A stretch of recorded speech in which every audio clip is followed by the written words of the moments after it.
Good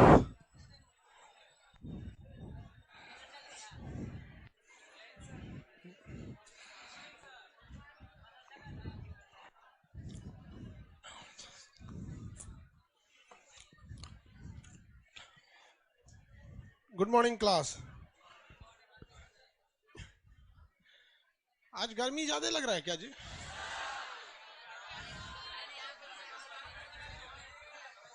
इधर fan और नहीं लगता, क्या हो गया बबलू जी? जाने दो। इससे पहले हिस्ट्री में कहाँ तक बताए थे वो? कुछ सवाल पूछे? आप लोग बैठ जाओ, बैठ जाओ। हाँ, हेलियोडोटस बैठ जाओ।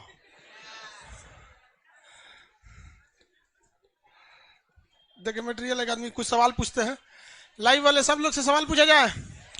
कुछ रैपिड एक्शन खूब हाई स्पीड में पूछते हैं, रिटर्न के अलावा यही। आज कुछ ज्यादा ही गर्मी लग रहा है।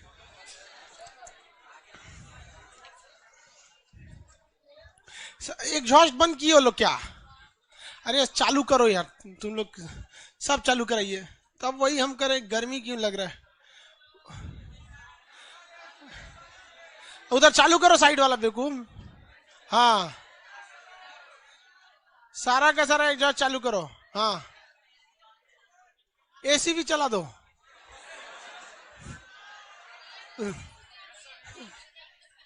इधर वाला एसी भी चालू कर दो।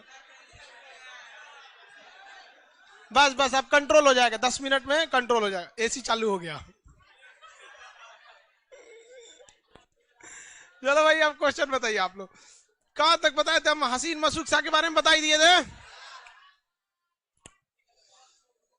अब भाई हल्ला नहीं करो, आज मटेरियल भी खत्म होने वाला है जी आप लोग का। तो खत्म होने वाला मटेरियल, कोई बात नहीं, ध्यान दीजिए। हम लोग आपको मंडे तक दे देंगे, नया मटेरियल मंडे तक दे देंगे। तब तक ये चलेगा ही।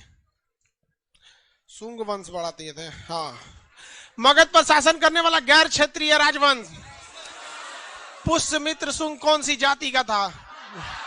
इसने किस जाति का नाश करने की सोच लिया?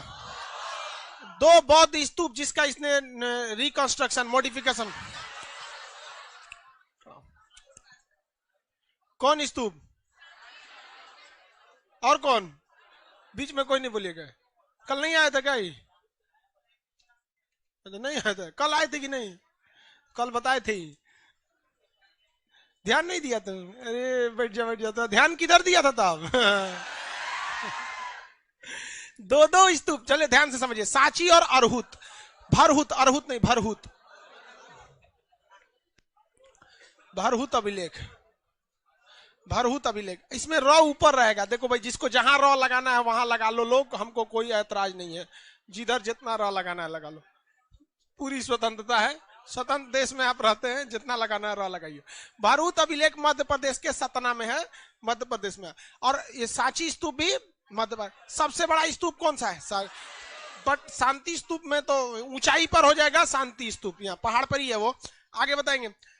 इसके समय सांची स्तूप बड़ा है, शांति स्तूप जो राजगीर में है ना ऊंचा है। राजगीर में शांति स्तूप जो है। आगे देखिए, इसके पुष्यमित्र सुंग के समय 4 पुस्तकें लिखी गई। कौन सी 4? सुनिए ध्यान से, पहले सुनिए ध्यान से। बौद्ध ग्रंथ कौन सा लिखा गया? व्याकरण ग्रंथ कौन सा लिखा? हाँ, अष्टाध्यायी को लिखा गया था। पतंजलि ने क्या लिखा? राजनीति शास्त्र में क्या लिखा? मनुस्मृति, मनुस्मृति। पुष्यमित्र सुंग के समय जो सबसे प्रधान पुरोहित कौन थे? पतंजलि। पुष्यमित्र सुंग ने कितने अश्वमेध यज्ञ करा? पुष्यमित्र संघ का बेटा कौन? अग्निमित्र। मालविका अग्निमित्र किसकी पुस्तक? कालिदास की। मालविका अग्निमित्र कालिदास की। पुष्यमित्र सुंग के समय कितने यवन आक्रमण हुए? कितने? 2। दोनों में कौन सफल हुआ? पुष्यमित्र सुंग। किसके द्वारा? अग्निमित्र। किसके द्वारा? अग्निमित्र किससे फसल था?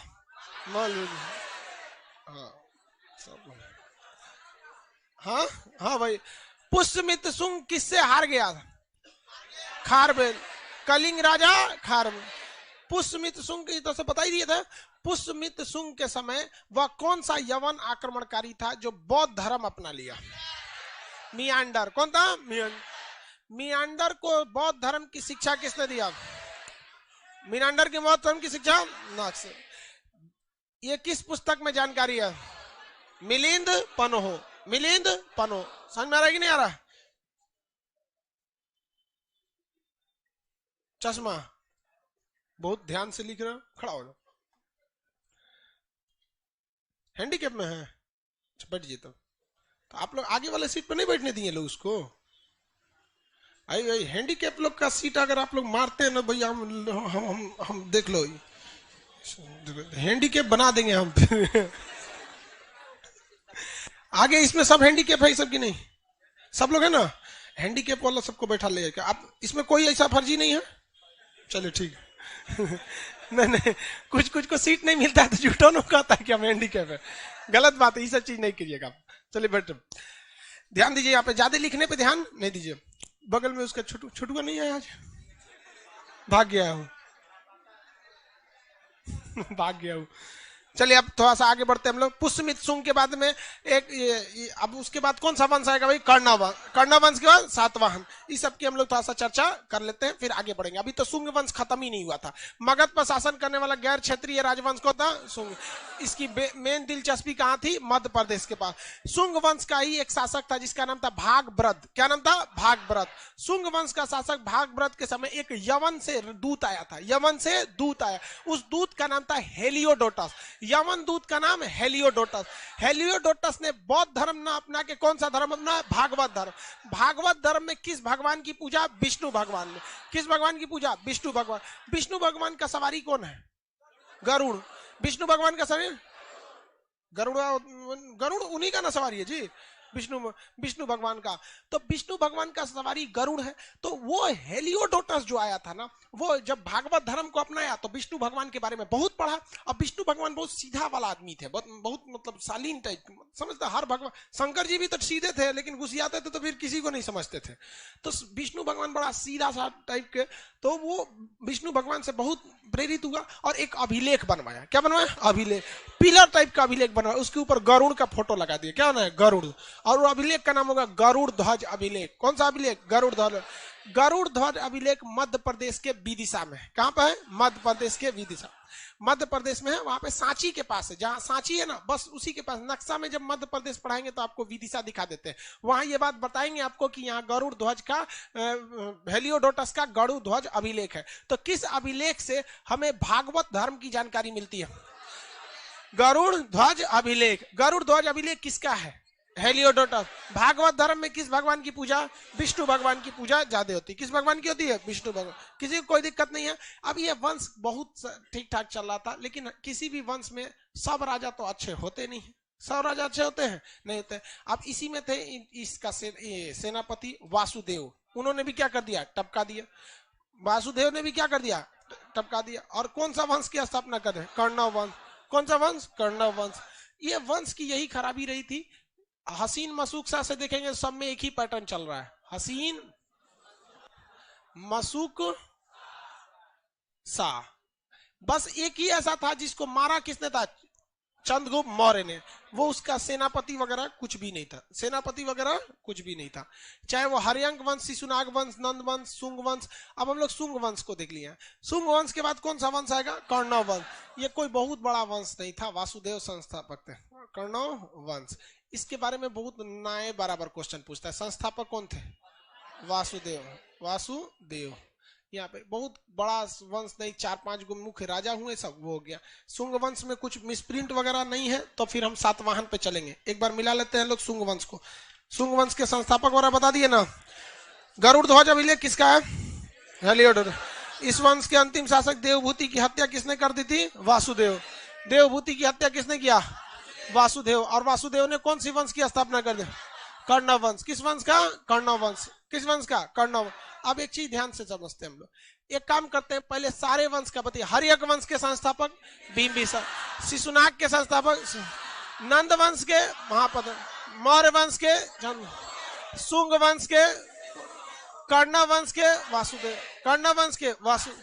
ये नहीं भूलता है, ये नहीं भूलता है, भूलेगा अंतिम वाला, भूलेगा अंतिम वाला, और अंतिम वाला अक्सर पूछ देता है। बताइए, हरियंक वंश का अंतिम शासक नागदशक, हरियंक वंश का अंतिम शासक नागदशक, शिशुनाग वंश का नंदी वर्मन, महात्मा बुद्ध जैन धर्म वाला नहीं, दूसरा नंदी वर्मन। तो हरियंक वंश का अंतिम शासक, हरियंक वंश का अंतिम शासक, बोलते रहिए लोग, 4 बार याद रहेगा, नहीं तो गड़बड़ा जाए। हरियंक वंश का हरियंक वंश का शिशुनाग वंश का नंदी वर्मन, नंद वंश का धनानंद, नंद वंश का धनानंद, मौर्य वंश का बृहद्रथ, मौर्य वंश का अंतिम शासक बृहद, और वो बृहद्रथ जरासंघ वाला नहीं है, बृहद्रथ। शुंग वंश का देवभूति, शुंग वंश का देवभूति, शुंग वंश का कर्ण वंश का सुशर्मा, सिमुक ने हत्या कर दिया था सुशर्मा की, सिमुक ने किसकी हत्या कर दिया था? सुशर्मा। तो इसमें देखिए मुख सुशर्मा, सुशर्मा। तो इसमें बहुत ज्यादा वंश नहीं हुए, 4 ठो प्रमुख राजा हुए, सब कोई खास काम किए लोग नहीं। तो इतिहास में इतना खाली जगह है जो सबको जगह देगा वहां पर नहीं, इतिहास केवल महान लोगों को जगह देता है। तो कर्ण वंश का जो एक समय था, बहुत छोटा सा समय और बहुत बड़े राजा नहीं रहे लोग, इसलिए इतिहास में इन्हें बहुत ज्यादा स्थान नहीं मिला। अब हम लोग को कौन सा देखना है? सातवाहन। सातवाहन सिमु किसके संस्थापक, सिमु किसके? यज्ञदत्त शर्मा जो थे इसमें अंतिम महान शासक में बचे हुए थे। तो अंतिम उनको देख लेंगे हम लोग, एक बार दोबारा देखते हैं लोग। हरियंक वंश के संस्थापक, हरियंक वंश का अंतिम शासक,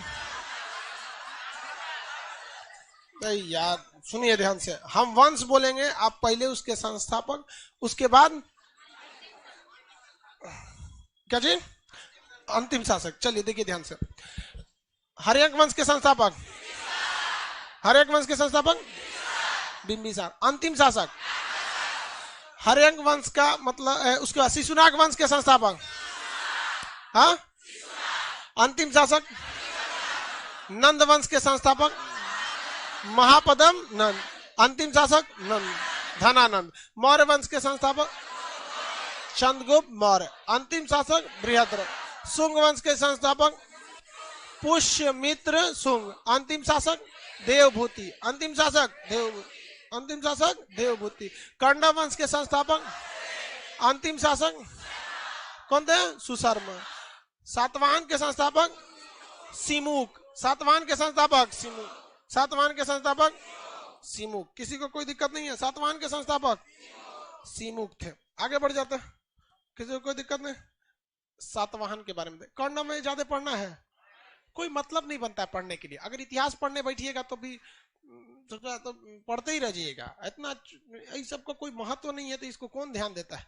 सातवाहन वंश जो थी वो बहुत ही उपजाऊ भूमि पर थी, जो बहुत ही इनके विनाश का कारण भी बनी थी, और ये लोग महाराष्ट्र के एरिया में थे लोग। सातवाहन मेनली कहाँ थे? महाराष्ट्र। शासन देखिए शिफ्ट कैसे हो रहा है, शुरुआत में मगध चालू हुआ बिहार के एरिया से, जो शुंग वंश के आते आते मध्य प्रदेश में शिफ्ट हो गया, और उसके बाद वो कहाँ शिफ्ट हो रहा है? महाराष्ट्र में। और यहीं से नींव पड़ जाती है दक्षिण भारत की, और दक्षिण भारत में चोल पांड ये सब चीजें बहुत ज्यादा, मतलब दक्षिण भारत का एक अलग ही इतिहास पड़ता है। तो सातवाहन शुरुआत में कहाँ थे? महाराष्ट्र में। महाराष्ट्र और आंध्र प्रदेश की सीमा पर इन्होंने प्रतिष्ठान को अपनी राजधानी बना दिया। किसे बनाया? प्रतिष्ठान। अब राजधानी भी देखिए, पाटलिपुत्रा थी एक समय में, मतलब राजगीर से शिफ्ट हो गई पाटलिपुत्रा, फिर कुछ समय के लिए वैशाली गई थी, वो शिशुनाग वंश के समय अजातशत्रु वापस उसको भी लेते हैं, कालाशोक ने, अजातशत्रु ने। फिर उसके बाद राजधानी पाटलिपुत्रा से विदिशा ट्रांसफर हुई, किसके समय में? शुंग वंश के समय। अब ये महाराष्ट्र में चली गई है, महाराष्ट्र और आंध्र प्रदेश की सीमा पर, मेनली महाराष्ट्र वाला एरिया प्रतिष्ठान में क्या हो गया, ये चली गई राजधानी यहाँ पर। लेकिन यहाँ पर इनके साथ एक समस्या था, शक शासक थे सब। कौन शासक? शक शासक। अब ये शक जो थे सब ना, ये गोतिया 5 गो थे सब इसके, शक शासक थे सब। शक क्या थे? शासक का नाम है, डायनेस्टी है शक। शक समझ रहे हो? मौर्य क्या था? वंश, डायनेस्टी। तो हिंदी मीडियम वाला है तो डायनेस्टी क्या बोलता है? हमको लगा सीबीएसई बोर्ड का है। कर्ण एक तो क्या है? वंश है। उसी तरह शक शासक थे सब। इन लोग का शक शासक जो थे ये कई टाइप के थे सब, कई अलग अलग जगह पे थे। कुछ गुजरात में आके बस गए सब, कुछ मध्य प्रदेश के पास आके भी बस गए सब, ग्वालियर के पास, कुछ मथुरा में रह गए सब, कुछ पाकिस्तानी में अटक गया सब, उसी साइड में रह गया था। शकों की 5 शाखाएं घुस गई थी भारत में, और ये शक जो थे सब, इन सबको मार के भगाया गया था बाहर से।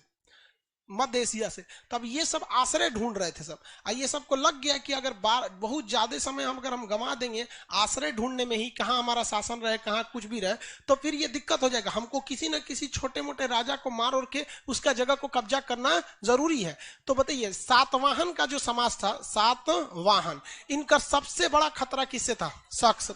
और एक ही ओर से खतरा नहीं था, गुजरात के शक शासक से भी था और मध्य प्रदेश के भी शक शासक से था। तो यहां हम केवल इस बात पर जोर देंगे कि शक शासक से झगड़ा हुआ। हम इस बात पर चर्चा नहीं करेंगे कि कहां का शक शासक था कहां का नहीं था। हम इसकी चर्चा कब करेंगे? जब शक शासक को पढ़ेंगे। जस्ट इसके बाद क्या आएगा? शक वंश। तो इसी शक संवत, हम लोग का संवत कौन सा? शक संवत। शक संवत हम लोग का फागुन आ गया। फागुन आ गया कि नहीं आ गया? शक संवत यानी शक कैलेंडर के हिसाब से कौन सा महीना चल रहा है? फागुन चल रहा है ना। लास्ट हो जाएगा तो होली हो जाएगा। हाँ, उसके बाद क्या चालू होगा? चैत। चैत। रामनवमी कब होती है? चैते में ना होती है रामनवमी। तो वो हिंदू कैलेंडर जो शक फॉलो करते हैं, वो रामनवमी मतलब हैप्पी न्यू ईयर हो जाता है ना, हैप्पी न्यू ईयर हो जाता है। और मुस्लिम के हिसाब से मुहर्रम के बाद, मुस्लिम के हिसाब से मुहर्रम में हैप्पी न्यू ईयर होता है। लेकिन देखिए मुसलमान लोग हैप्पी न्यू ईयर मुहर्रम भूल गए और हिंदू लोग चैत वाला रामनवमी वाला भूल गए। सारे लोगों ने अपना लिया ग्रेगोरियन कैलेंडर को। किसने अपना लिया? ग्रेगोरियन, ईसाइयों का कैलेंडर, क्योंकि बहुत सिस्टमेटिक ढंग से था। मुसलमान में देखेंगे तो वो चांद पर आश्रित होता है, हर साल 11 दिन पीछे घसकेगा। एक वक्त था जब दिसंबर में रमजान पड़ता था, अब अभी भयानक गर्मी में पड़ गया। हिंदू धर्म में भी ऐसा होता है, घसकता है, लेकिन हिंदू धर्म को थोड़ा ज्यादा सिस्टमेटिक कर दिया लोग। हर 3 महीने के बाद 3 साल बाद एगो मलमास डाल देता है लोग। तो धीरे धीरे 11 दिन घसकेगा, इसे तनी सा घसक गया, तनी सा घसका, और जहां पूरा घसक गया मलमास लगा के फिर ठेल देता है लोग। याद कीजिए पिछली बार होली कब था? 3 मार्च, 10 मार्च, 10 मार्च, 10 मार्च आज के दिन था। हाँ, अभी कहां चला गया? ढकेल दिया गया कि नहीं ढकेल दिया? तो बड़ा सोच समझ के ना हिंदू धर्म में, ऐसे हिंदू धर्म में ना ज्योतिष का बहुत ज्यादा महत्व है यहाँ पे। तो ग्रेगोरियन कैलेंडर को फॉलो कर दिया गया। तो हम लोग का कैलेंडर जो है वो कौन सा है? शक संवत। तो क्या अभी हम आपको सातवाहन पढ़ाएंगे तो इसी में बोलने लगेंगे गुजरात का शक शासक, इधर का शक शासक, तो आपका ध्यान सातवाहन छोड़ के किधर चला जाएगा? शक। तो हम यहाँ जब भी बोलेंगे तो केवल क्या बोलेंगे? शक शासक। और फिर जब हम शक पढ़ाएंगे तब मत बोलिएगा कि सर हुआ तो आप बताइए नहीं किया था, अभी बता दिए इसकी कई शाखाएं। तो सातवाहनों को झगड़ा किससे था? शक से। तो इसलिए शक शासक भारी पड़ रहे थे, तो ये अपना एरिया किधर की ओर सेट कर लिया? आंध्र प्रदेश के लिए। इसलिए सातवाहन को आंध्र सातवाहन भी कहते हैं। क्या कहते हैं? आंध्र सातवाहन के नाम से जानते हैं। सातवाहन वंश के संस्थापक कौन थे भाई? सीमुक। सातवाहन वंश के संस्थापक सीमुक। सीमुक थे। इस वंश का एक बहुत योग्य शासक था जिसका नाम था हाल। पढ़ा लिखा था। पढ़ा लिखा क्या था? हाल। लेकिन मारधार नहीं करता था। हाल जो था वो मारधार उतना नहीं करता था। इसके बाद आया था गौतमी पुत्र सातकर्णी। गौतमी पुत्र सातकर्णी। गौतमी पुत्र सातकर्णी बहुत ही ज्यादा प्रतापी। प्रतापी शब्द जब भी आएगा तो समझिएगा मार काट करने वाला। कौन शासक? प्रतापी शासक। तो प्रतापी शासक कौन था? गौतमी पुत्र सातकर्णी। इसके समय में ये शक शासक बड़ी कूद रहा था सब। तो एगो शक ऊपर से कूद के आया मारने के लिए। नाम था उसका नहपान। क्या नाम था? नहपान। तो नहपान किसको मारने आया? जीपीएस को। गौतमी पुत्र सातकर्णी। नहपान किसको मारने आया था? जीपीएस को मारने आया था। अब जीपीएस में लगा था, जीपीएस मतलब जीपीएस शॉर्टकट। कौन लिखेगा इतना बड़ा गौतमी पुत्र सातकर्णी इतना बड़ा नाम? तो गौतमी पुत्र सातकर्णी को मारने आया था कौन? नहपान। नहपान कहाँ का शासक था? शक शासक। पकड़ के गौतमी पुत्र सातकर्णी कूच दिया नहपान को। नहपान क्या हो गए? हार गए। नहपान क्या हो गए? हार गए। और इसकी जानकारी, किसकी जानकारी? इसके हारने की जानकारी महाराष्ट्र में, जैसे ये इधर से एंट्री मारे थे ना, तो यहीं पे हरा के, यहाँ पे क्या किया? हरा के। और जोगल थम्बी नामक एक जगह है महाराष्ट्र में, जोगल थम्बी, वहां खुदाई उदाई हुआ है तो खूब ज्यादा सिक्का मिला है। उस सिक्का में एक और कौन सी किसका फोटो है? गौतमी पुत्र सातकर्णी का, और दूसरी ओर नहपान। एक और जीपीएस भाला लेके एकदम तैयार खड़ा है, दूसरी ओर जीपीएस को इसे टेका दिया गया घुटना। तो ये बताता है कि जीता कौन था? जी गौतमी पुत्र सातकर्णी। समझ में आ गया? अब जैसे मान के चलिए, आप नहीं समझे, अब ऐसे समझिए। मान के चलिए मोदी जी को सिक्का लाए और उसके एक और ऐसे मित्रों वाला ऐसे फोटो लगा दिए और दूसरे और राहुल गांधी को ऐसे लगा दिए, तो आने वाले 100 साल में क्या पता चलेगा किसने किसको हराया था। देखिए लोग कहते हैं मोदी जी ने राहुल गांधी को हरा दिया, गलत बात। राहुल गांधी है तो मोदी जी को जीतना आसान हो जाता है क्योंकि छोड़ो यार राजनीतिक बात, लेकिन ये बात हकीकत है। क्योंकि मोदी जी का रेस ना ऐसा आदमी से हो रहा है जो मतलब रेस में उनको नहीं हरा पाएगा, बहुत जबरदस्त। तो कहने का सेंस ये है कि आप आज के वक्त में किसी चीज को जोड़ के देखते ना तो बड़ा इजीली हो जाता है आपको समझना। तो जीपीएस और नापान के सिक्के कहां पर मिले हैं? जोगल थम्बी। कहां पर? जोगल थम्बी, दोगल थम्बी में मिला है। कहां पर? थम्बी कहां पर है? जोगल थम्बी महाराष्ट्र। जोगल थम्बी कहां है? महाराष्ट्र में। जोगल थम्बी महाराष्ट्र। समझ में आ गया कि नहीं आ गया? शक शासक क्या हो गया? हार गया। अब ये लोग को लगता था कि हम बहुत बड़ा महान आदमी हैं, हम तो पूरा आंध्र में भागे थे, आंध्र प्रदेश में, वापस महाराष्ट्र मेरा ही हो गया। लेकिन गलती कभी कभी हो जाता है। गलती क्या हो जाता है कि इंसान को शीशे के मकान में रहने वालों को दूसरे के घर पे पत्थर नहीं फेंकना चाहिए। यही कर दिया ये लोग। यहां मानते हैं कि सातवाहन को इन्होंने शक शासक को हरा दिया था, लेकिन इस साइड में ये गुजराती से चल गया लड़ने के लिए। तो शक शासकों की एक शाखा कहां थी?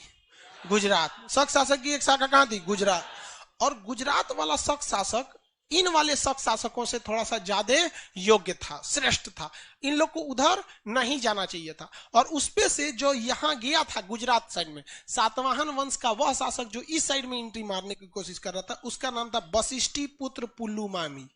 वशिष्ठी पुत्र पुल्लुमावी, वशिष्ठी पुत्र पुल्लुमावी, वीपीपी, वशिष्ठी पुत्र पुल्लुमावी। ये उतना योग्य नहीं था जितना योग्य जीपीएस था, जो उतना योग्य नहीं था जितना जीपीएस था। दूसरी एक और समस्या, इसकी लड़ाई जिससे हो रही थी वह शासक शक शासक जरूर था, लेकिन वह गुजरात का शक शासक था। उसका नाम था रुद्रदामन। क्या नाम था? रुद्रदामन। क्या नाम था? रुद्रदामन। रुद्रदामन, रुद्रदामन। ये भी कौन सा शासक था? शक शासक। अब बताइए, शक शासकों में एक गो का नामे आता है सबसे प्रमुख किसका? रुद्रदामन का। कितने लोग बता सकते हैं रुद्रदामन का कौन सा अभिलेख मिला? हाँ, जूनागढ़ अभिलेख। यह संस्कृत भाषा में लिखा गया अभिलेख है, जिससे मौर्य वंश के पश्चिमी विस्तार की जानकारी मिलती है। रुद्रदामन के जूनागढ़ अभिलेख में कितने राजाओं की चर्चा? 3। अब बताइए इसमें महत्वपूर्ण, इसमें कौन सा योग्य हो जाएगा? रुद्रदामन। कौन हो जाएगा? रुद्रदामन। हार गया कौन? वशिष्ठी पुत्र पुल्लुमावी। वशिष्ठी पुत्र पुल्लुमावी हार गया यहाँ पर। ये रुद्रदामन जीत गया। इस बार हार गया वशिष्ठी पुत्र पुल्लुमावी। लेकिन दोनों में वैवाहिक संबंध स्थापित हो गया, विवाह हो गया। ऐसे ही तो हुआ था जब सेल्यूकस निकेटर आया था हमला करने के लिए, और यहाँ चंद्रगुप्त मौर्य आ गया था। तो ऐसी घटना हुई थी कि नहीं हुई थी?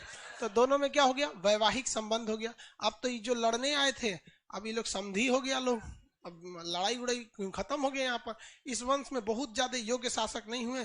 यज्ञ श्री सातकर्णी, यज्ञ श्री सातकर्णी अंतिम महान शासक थे। इसमें लिखा होगा मटेरियल में, देख लीजिए। नहीं लिखा है?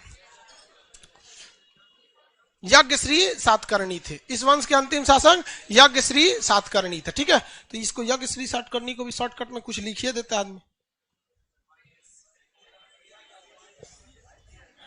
यज्ञ श्री सातकर्णी, YSS, यज्ञ श्री सातकर्णी, इस वंश के अंतिम शासक यज्ञ श्री सातकर्णी। तो पहले हम लोग इस शासक को देख लिए, फिर ये लोगों ने बहुत बड़ा बड़ा काम किया था, उसको भी समझ जाते हैं।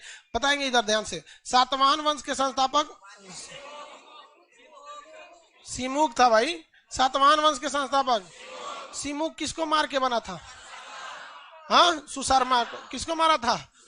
सुशर्मा को मार के शासक बन गया था। इसने अपना क्षेत्र महाराष्ट्र से कहां ले गया था? आंध्र प्रदेश। इसलिए इसे कौन सा सातवाहन कहते हैं? आंध्र सातवाहन। आंध्र सातवाहन कहा जाता है। आंध्र सातवाहन। ये गोदावरी नदी महाराष्ट्र में और आंध्र प्रदेश में सबसे प्रमुख नदी कौन है? गोदावरी, और नीचे में कृष्णा भी है। गोदावरी और कृष्णा नदी। इसमें सबसे योग्य शासक, प्रतापी शासक, गौतमी पुत्र सातकर्णी। गौतमी पुत्र सातकर्णी ने किसे हराया था? नापान कहाँ का शासक? नापान कौन सा शासक? शक शासक। कौन से शक शासक ने सातवाहन को हरा दिया? रुद्रदामन। किस शासक को हराया? वशिष्ठी पुत्र पुल्लुमावी। वशिष्ठी पुत्र पुल्लुमावी, वशिष्ठी पुत्र। लेकिन दोनों में क्या हो गया? वैवाहिक। अंतिम शासक बोलेंगे यज्ञश्री सातकर्णी, यज्ञश्री सातकर्णी, यज्ञश्री सातकर्णी। उसके बाद ये वंश क्या हो गया, बिखर गया। और ये जो ट्रिक देख रहे हैं, हसीन मसुकसा, अभी के लिए यहाँ को हम लोग निपटा दिए हैं। अब थोड़ा और आगे इसको समझते हैं, फिर समझेंगे। सातवाहन वंश में ये लोग का जो एरिया था वो गोदावरी नदी और कृष्णा नदी के बीच का एरिया था, जिस वजह से यह एरिया अत्यधिक उपजाऊ था। उपजाऊ होने की वजह से उस समय कृषि की कोई कमी नहीं हुई, और इन लोगों ने भारत में बहुत सारी नई नई पद्धति को शुरू किया सातवाहनों ने। लेकिन सातवाहन के जब पतन हुआ तो उत्तर भारत में आप देखिए ये लोग सीधे सीधे कहां शिफ्ट हो रहे हैं, दक्षिण भारत में, जो एक उत्तर भारत में किसी योग्य शासक को पनपने का एक न्योता दे रहे हैं कि यहाँ कोई ना कोई योग्य शासक या राजवंश क्या हो जाएगी, पनप जाएगी, इस एरिया में पनप जाएगा। तो उत्तर भारत में गुप्त वंश आ गया। तो सातवाहन ने जिन जिन चीजों की शुरुआत की थी एक अच्छे उद्देश्य के लिए, उसे बड़े पैमाने पर किसने चालू कर दिया, गुप्त वंश ने चालू कर दिया। इसी में एक चीज था, ब्राह्मणों को भूमि दान देना। ब्राह्मणों को क्या करना, भूमि को दान देना। तो ब्राह्मणों को भूमि दान देना चालू किसने किया, ब्राह्मणों को भूमि दान, भूदान, भूदान किसने चालू किया, सातवाहन ने। लेकिन आप बताइए इसको सर्वोच्च ऊंचाई पर किसने ले गया, कहेगा कि ब्राह्मणों को भूमि दान देना प्रारंभ किसने किया, सातवां। लेकिन सर्वाधिक भूमि किसने दान दिया, किस जाति के लोगों को दिया, ब्राह्मणों को। किसे, ब्राह्मणों। दूसरा इन्होंने चालू किया सामंती व्यवस्था। सामंती व्यवस्था ये प्राचीन इतिहास में बहुत ज्यादा आएगा। सामंती व्यवस्था चालू किसने किया, सातवाहन ने। लेकिन सामंती व्यवस्था में सबसे ज्यादा आगे कौन निकल गया, गुप्त काल। ये समझिए सामंती व्यवस्था क्या होती है। सामंत व्यवस्था उसे कहा जाता है जब राजा जो है अपन, भूदान है भैया, भूटान नहीं है, भूटान लिख दिए क्या, अरे द है यार, ये नहीं दिख रहा है, भूदान व्यवस्था, उसको भूटान दिख रहा था, अब दिख रहा है। हम लेके इसे घूमते रहना दो। या तो लोग एकदम बिगड़े हुए चीज पे ध्यान देते हैं या तो एकदम अच्छे पे। हमारी राइटिंग अच्छी हो ही नहीं सकती, इसलिए ध्यान देने के लिए बिगाड़ दीजिए इसको। चले ध्यान दीजिए। सामंती व्यवस्था में राजा अपने सैनिकों को वेतन नहीं देता था, बल्कि इसके बदले वो जमीन दे देता था। जमीन बहुत ज्यादा दे देता था। आप लोग भी अपने बाबा दादा से कहानी सुने होंगे कि लोग सतुआ खिला खिला जमीन लिखवा लिए, सुने। पहले जमीन की कोई अहमियत नहीं थी, बहुत ज्यादा जमीन की कोई अहमियत नहीं थी। यहाँ पे पटना में बहुत लोग जो पुराने हैं यहाँ के, जो वो लोग बताते थे यहाँ नाव लगती थी, बाढ़ आता था। तो समय था जब गंडक नदी पे बांध नहीं बना था ना, तो यहाँ बहुत भयानक बाढ़ आता था। तो जहाँ हम लोग की कोचिंग है यहाँ नाव लगती थी, तो कौन सा जमीन की वैल्यू होगी भैया, जहाँ घाट पे नाव लगेगी वहां वैल्यू होगी। तो इन लोग के समय जो जमीन की ज्यादा वैल्यू नहीं थी, तो ये अपनी सैनिकों को वेतन देते थे। अब एक राजा के पास लाख हजारों की संख्या में अधिकारी होते हैं और सबको वेतन के बदले क्या देना है, जमीन। अब यहां आप समझिए कि हम राजा और आप लोग हमारे सामंत, मतलब आपको हम सैलरी देंगे, क्या है, आप लोग हमारे सामंत। तो सारे लोग एक जैसे थोड़ी होते, आप में कोई बड़े पद पर होगा, कोई छोटे पद पे, कोई प्रधानमंत्री होगा, कोई कुछ होगा। तो जो प्रधानमंत्री होगा उसका वेतन ज्यादा, सेनापति होगा उसका भी वेतन ज्यादा, सिपाही, ब्रिगेडियर, कर्नल, ये सब उस समय ब्रिगेडियर कर्नल अंग्रेज सब दिए सब। यहाँ पे भी धावक वगैरह से जो पद होते थे उनको भी वेतन देना है। अब मान के चलिए मेरे पास, हम पूरे बिहार के राजा है, सपोज कीजिए, सपोज, अरे सुनो यार, अब पूरे जमीन मेरा है और आप लोग हमारे क्या हैं, सामंत। अब मार्च भर आप लोग हमारे लिए काम किए, अब सैलरी देने की काम आए, तो भाई 2 कट्ठा आप ले लीजिए। जो छोट मोट सैनिक है सब, जो बकलोल टाइप का लड़का है सब, कोनो काम का नहीं, उनको 1 कट्ठा जमीन बांध दिए कि हर महीने आप लोग को क्या मिलेगा, 1 कट्ठा। जो बड़ा है उसको 1 बीघा, कोई और बड़ा है तो 1 एकड़ मिलेगा, और 10 एकड़ किसी को मिल जाएगा। सेनापति आपको हर महीने 20 एकड़ जमीन मिल जाएगी। अब बिहार में से 20-20 एकड़ जमीन निकाल दिए तो कौन ना बड़ा काम कर दिए, ज्यादा नहीं किए। लेकिन आप देखिए हर महीने हमारी जमीन तो क्या हो रही है, घट रही है, हमारी जमीन घट रही है हर महीने। और आने वाले वक्त में एक ऐसा समय आएगा जो मेरा सबसे बड़ा सामंत होगा, जो मेरा सबसे बड़ा सामंत होगा, उसकी जमीन सबसे तेजी से बढ़ रही होगी। जो सिपाही है उसका जमीन हर महीने मान के चलिए 1-1 कट्ठा बढ़ रहा है। जो सामंत है उसको हमने कह दिया कि हर महीने तुमको हम 10 एकड़ जमीन देंगे, तो उसकी जमीन हर महीने कितनी बढ़ रही है, 10 एकड़ बढ़ रही है। 120 एकड़ साले भर में बढ़ जाएगी। अब अलग अलग जमीन क्या होती रहती है, बढ़ती रहती है। आने वाले वक्त में यही होता था अब क्या हुआ कि इन लोगों ने सामंती व्यवस्था चालू तो कर दिया, लेकिन ये अपने सामंती व्यवस्था में फंस गए कि इन्हीं का सामंत आगे जाकर इतना ना जमीन ले लेता था कि राजा से ज्यादा जमीन हो जाता था। आपको ये बात थोड़ा उटपटांग लगेगी, राजा से कैसे ज्यादा हो जाएगा? भाई उसकी जमीन बढ़ रही है और राजा की जमीन अंधाधुन घट रही है, हर दिशा में सिपाही, कर्नल, ब्रिगेडियर, हेन सब दिशा में घट रही है। और जमीन घटने से डबल घाटा, एक राजा की जमीन कम हुआ और उस जमीन से आने वाला टैक्स कम हो गया यहाँ पे, तो राजा कमजोर हो गया, जमीन भी कम हो गया। तो जो सामंतों में से जो बड़ा सामंत होता था वो बाकी छोटकन छोटकन का ग्रुप बनाता था, कहता था कि अब बताइए क्या किया, निपटा दिया जाए। तो पहले फाइल कौन निपटाता था? सेनापति। और अब इसके बाद इन लोगों ने क्या चालू किया? सामंती व्यवस्था। तो बताइए कौन फाइल निपटाएगा? सामंत। तो अब जितना कहानी सुनेंगे, पहले इसमें जितना आप देखे थे हसीन मसूक में, इनका शिशुनाग सेनापति था, हरियांक वंश के अंतिम शासक नागदशक को मार दिया, महापदम नंद ने नंदी वर्मन को मार दिया। ऐसे करते करते सब मारा। इसमें तो चंद्रगुप्त मौर्य कूद गया था बीच में से, सेनापति नहीं था। लेकिन अब क्या सुनेंगे? सामंत। क्या सुनेंगे? सामंत। सामंती व्यवस्था किसने चालू किया? सातवाहन चालू किया था। सामंती व्यवस्था अच्छा था या नहीं था? हाँ, अच्छा भी था, नहीं भी था। इसमें एक तो लॉकिंग पीरियड लगाना चाहिए कि इतना से ज्यादा जमीन आपकी नहीं हो सकती है, यही एक एरिया रहेगा। इतना ज्यादा जाएंगे तो टैक्स लगने लगेगा। जैसे गवर्नमेंट क्या करती है, यही सिस्टम लगाती है, कम कमाएंगे कम टैक्स लेगी। आप में से कितने, आप में से 90% लड़के के घर के लोग टैक्स नहीं भरते हो? कितने लोग के पापा इनकम टैक्स भरते हैं? बहुत कम, देखिए 10% नहीं भरते होंगे। जीएसटी,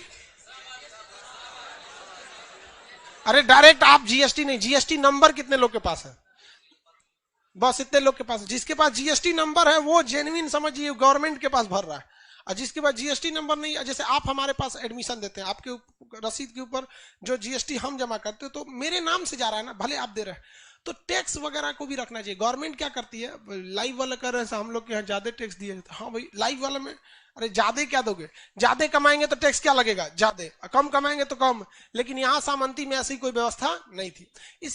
इसके बाद देखेंगे इन्होंने सिक्का जो चालू किया, ये अब द दिख रहा है ना जी, मिटा दे। सिक्का जो चालू किया, किसका चालू किया? शीशे का कॉइन चालू किया। कितने लोग बता सकते हैं सिक्कों का अध्ययन क्या कहलाता है? न्यूमेस्मेटिक। शीशे का न्यूमेस्मेटिक कहलाता है। इनका जो समाज था वो मातृसत्तात्मक था। मातृसत्तात्मक।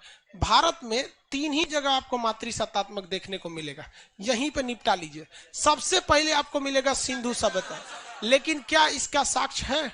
नहीं, क्योंकि इसकी लिपि को कोई पढ़ा नहीं है, इसके लिपि को कोई भी पढ़ नहीं सका, इसलिए इसका साक्ष्य नहीं है। साक्ष्य किसका मिला? सातवाहन। और अभी देखेंगे खासी और नायर, ये 2 जनजाति है, एक ही पास रहती है, खासी और नायर जन। सातवाहन क्या अभी है? इसका तो कोई साक्ष्य नहीं मिला। इसका साक्ष्य मिला, लेकिन वर्तमान में सातवाहन वंश खत्म हो चुका है। और ये वाला खासी और नायर जनजाति आसाम में पाई जाती है, आज भी कैसी है? मातृसत्तात्मक। मातृसत्तात्मक का मतलब क्या हुआ? घर की मुखिया महिला या पुरुष? पुरुष ही होता है। महिला होगा तो फिर सिमुक कहां से बन गया भैया शासक? संस्थापक सिमुक। हाल गौतमीपुत्र सातकर्णी, वशिष्ठी, किसी की कन्या का नाम सुने इसमें? कन्या नहीं समझता। मलकाइन इंसो की, किसी की मलकाइन का नाम नहीं सुने। देखिए मातृसत्तात्मक का अर्थ होता है कि एड्रेस, पता बताने के लिए किसका सहारा ले रहे हैं। जैसे भारत का समाज अभी पुरुष समाज है, किसी को बताना है तो किसका नाम बताता है? पिता का। माता का नाम नहीं बताते। लेकिन सिंधु सभ्यता में ज्यादा वैल्यू किसकी थी? माता की थी। सातवाहन में माता की। अभी भी आसाम की खासी और नायर जनजाति मेघालय में है, मेघालय और आसाम में है खासी नायर जनजाति। अभी भी एक ऐसी समाज है, मातृसत्तात्मक समाज है। किसी को कोई दिक्कत है? शीशे का सिक्का, ब्राह्मणों को भूदान, उपजाऊ भूमि सबसे ज्यादा किसकी थी? सातवाहनों की जमीन बहुत ज्यादा उपजाऊ थी। सामंती व्यवस्था, ब्राह्मणों को भूमि दान, सातवाहन ने चालू किया था। मातृसत्तात्मक सातवाहन। किसी को कोई दिक्कत नहीं है सातवाहन में? चलिए देखिए सातवाहन की भूमि। सातवाहन साम्राज्य में भूमि किस नदी के तट पर थी? गोदावरी और कृष्णा के बीच। चांदी के सिक्के को इस समय कारसड़ पर कहा जाता था। मुख्य सिक्का किस चीज का था इनका? शीशे का।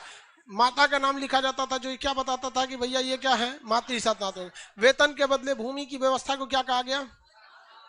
क्या कहा गया? सामंती। कौन सी व्यवस्था? सामंती। सामंती व्यवस्था कहा गया। भूदान सर्वाधिक ब्राह्मणों को किसने दिया? गुप्त शासकों ने क्या दिया था? भूमि को दान सबसे ज्यादा दिया था। यहां देखिए, ये हो गया आपका कौन सा चीज? हसीन मसूकसा। इसके बीच में हम कहीं भी आपको डिस्टर्ब किए हैं? नहीं किए, कहीं तक डिस्टर्ब नहीं किए, लाइन से पढ़े। बट एक्चुअल में डिस्टरबेंस था, इसके बीच में एक्चुअल में डिस्टरबेंस था। दो जगह डिस्टरबेंस था। एक जगह नंद वंश जब पतन हो रहा था और मौर्य वंश जब उड़ रहा था, अपने चरम पर था। यहां लिखते हैं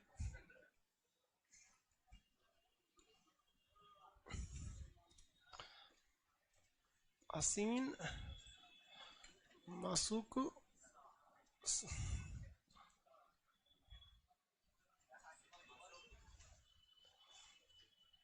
मसूक सा। बड़ा सा रहता है कि छोटा सा जी?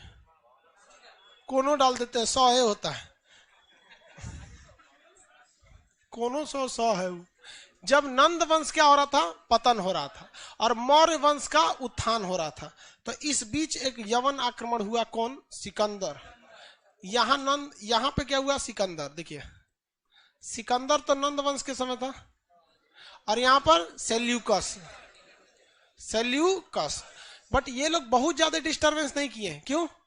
आए, लड़ाई उड़ाई किया, चल दिया। सिकंदर तो बेचारा आ भी नहीं पाया बढ़िया से, तो इसको यहाँ काटिए देते हैं। ये आया तो बेटी दे के चल गया।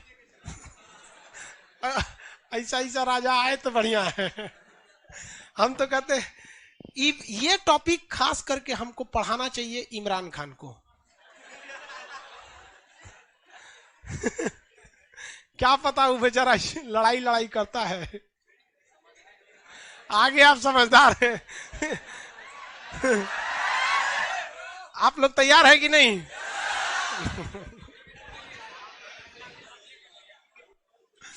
आगे देखिए, यहाँ पे मौर्य वंश का जब पतन हो गया, देखिए इसके बाद कौन आ गया? मौर्य वंश।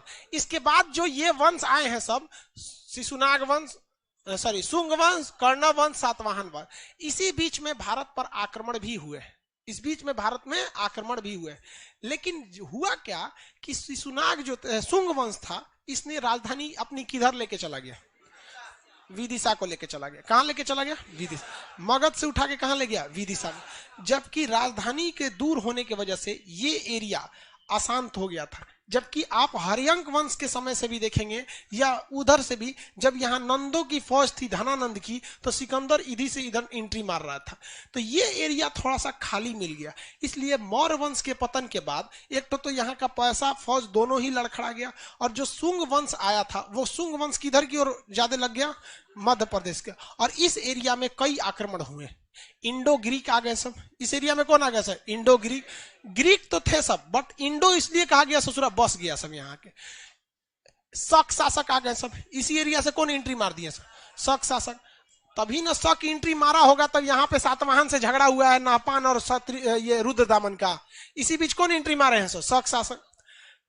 इसी में पल्लव नहीं, कौन शासन किया सर? पहलव ने आक्रमण कर दिया। और इसी बीच कुषाण ने कर दिया। किसने कर दिया? कुषाण। किसने किया? कुषाण। शॉर्टकट में आईएसपी के। शॉर्टकट में क्या हो गया? आईएसपी के। तो ऐसा नहीं है कि ये सीक्वेंस जो है, ये मतलब क्या बोलता है सर, हिस्ट्री का नोट्स काला हो गया है। जो आदमी काला है उसको काला दिख रहा होगा। सुधार देंगे जी। अभी जितना पढ़ा रहे हैं उसको देखो ना, उतना ऐसा ही होगा। हिस्ट्री का नोट्स काला है, उसको डाउनलोड करोगे तो गोरा ही निकलेगा।